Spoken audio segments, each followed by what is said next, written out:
جناب عبد الرحمن بن ابو بکرہ سے روایت ہے، انہوں نے اپنے والد سے کہا، ابا جان، میں آپ کو سنتا ہوں کہ آپ ہر صبح یہ دعا پڑھتے ہیں، اللہم عافنی فی بدنی، اللہم عافنی فی سمعی، اللہم عافنی فی بصری، لا الہ الا انت۔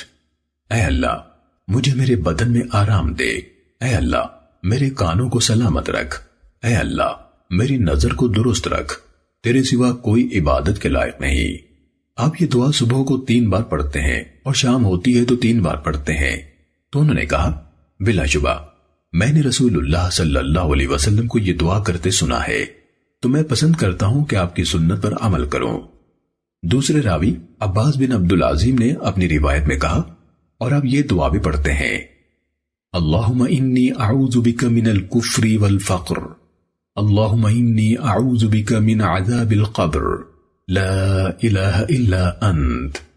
اے اللہ میں کفر اور محتاجی سے تیری پناہ چاہتا ہوں، اے اللہ میں قبر کے عذاب سے تیری پناہ چاہتا ہوں، تیرے سوا کوئی معبود نہیں۔ آپ یہ دعا صبح کو 3 بار دہراتے ہیں اور شام کو بھی پڑھتے ہیں۔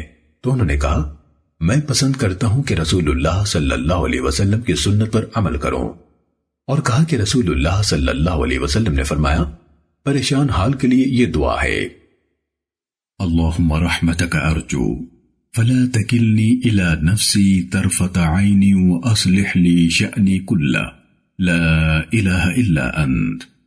اے اللہ میں تیری رحمت کا امیدوار ہوں، تو مجھے آنکھ جھپکنے تک کے لیے بھی میری اپنی جان کے حوالے نہ فرما دے، اور میرے سارے معاملہ درست فرما دے، تیرے سوا کوئی عبادت کے لائق نہیں۔